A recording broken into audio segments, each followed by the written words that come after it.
In Dragon Ball Z, we were introduced to Majin Buu, a magical creature who, along with his master Bibidi, waged wars against the Supreme Kais of Universe 7. Millions of years before the Dragon Ball story began, Buu was sealed away, and Bibidi was killed, leaving the Majin dormant on Earth until the Buu saga of Dragon Ball Z. This is when he was awoken by Bibidi's son Babidi, which led to Buu battling against the Z Fighters and eventually destroying the Earth. Decades later in our world, the movie Dragon Ball Z Battle of Gods came out, and we were introduced to Beerus, the god of destruction of Universe 7, and counterpart of the Supreme Kais. Beerus was the god of destruction for millions of years at this point, serving long before Buu killed most of his counterparts, meaning that their timelines of existence intersected for a long period of time. Yet despite this, when Beerus and Buu encountered each other in the movie, neither recognized one another. So why did Beerus not seem to know about Buu, and why didn't he destroy him during all of the time before the main Dragon Ball story? Especially when Beerus' life was so close to ending when Buu was fighting the Kais. Well, to answer that, let's first get into the evidence. Now, one thing that we know about Beerus is that he goes through long sleep cycles, which is likely due to him being inspired by cats who tend to sleep for most of the day. I know mine sure does. Although in-universe, it could also be that Beerus lives for so long that he needs years of sleep just to stay somewhat sane. So it's highly possible that he was simply asleep when Bibidi and Buu were attacking the Supreme Kais. From the original impression given in the Buu saga, it didn't seem like their rampage lasted a significant length of time. And even the 3+ decades that Beerus slept for before Battle of Gods was considered short by his standards. So this explanation could potentially work here. However, Beerus never encountering Buu at all becomes a lot less believable when we factor in Toriyama's newest retcon to Buu's origin, that Buu has existed since time immemorial, or the beginning of the universe. However, we also know that Beerus had been the god of destruction for at least 15 generations of Supreme Kais before Shin, the current Lord of Lords, which we know because he was the one who sealed Elder Kai in the Z-Sword. So if Buu really did awaken and go on rampages periodically during Beerus' entire existence, then the fact that these two never met before Battle of Gods seems even less believable. Although considering that Beerus forgot about the Super Saiyan God, which was his entire motivation for waking up in Battle of Gods, perhaps we could just say that he forgot. Kind of like the guy writing the story.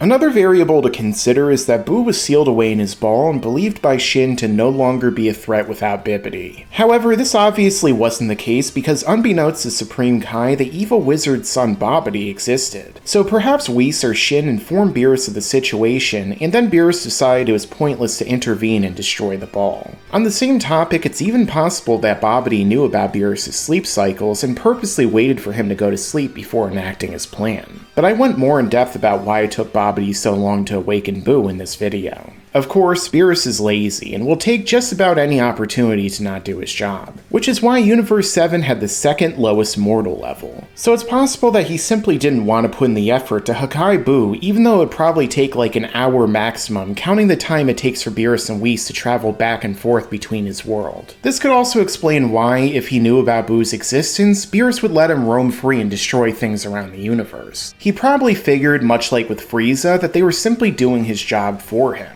And if it ever came down to it, he could simply wipe them out in one blast, like he thought about doing to Frieza after he woke up in Battle of Gods. So it does fit within his character. Although the fact that he would be so lazy to the point of allowing himself to be killed by Buu through the link that he shares with the Supreme Kais is also kind of a stretch. Or that Whis wouldn't have attempted to wake Beerus up, or at least let him know that he was about to die. But considering this is basically what happened in the Future Trunks arc, I guess they just weren't paying attention. Or maybe Whis was just tired of Beerus' shit and hoped that Buu would succeed. Now, as for the out-of-universe explanation, I think this is just another example of Toriyama being asked a question in an interview and then coming up with something off the top of his head, like he did about Buu's origin and a lot of other contradictory information. And with Beerus, they create a character without thinking everything through. Though to be fair to Toriyama, it was actually Toei who originally created Beerus. Toriyama just came in during pre-production to help work on the script and film. But with that being said, both parties should have at least put in a little more thought and thrown in a couple lines explaining why Beerus didn't recognize Buu or why he never intervened. because sometimes just a couple lines of dialogue can make all the difference. But when you continue a franchise decades removed from its ending, chances are you're going to encounter some issues with continuity along the way. And although Super's continuity hasn't exactly gotten much better since, at least we got a pretty cool character out of it. And in the end, I guess it's only fitting that Destroyer would HAKAI some of the continuity of the story with his very existence. Make sure to subscribe and enable all notifications, so you can stay up to date with all of my videos. Thanks for watching, and make sure to stick around, because there's a lot more to come in the future. Yeah, and you better subscribe.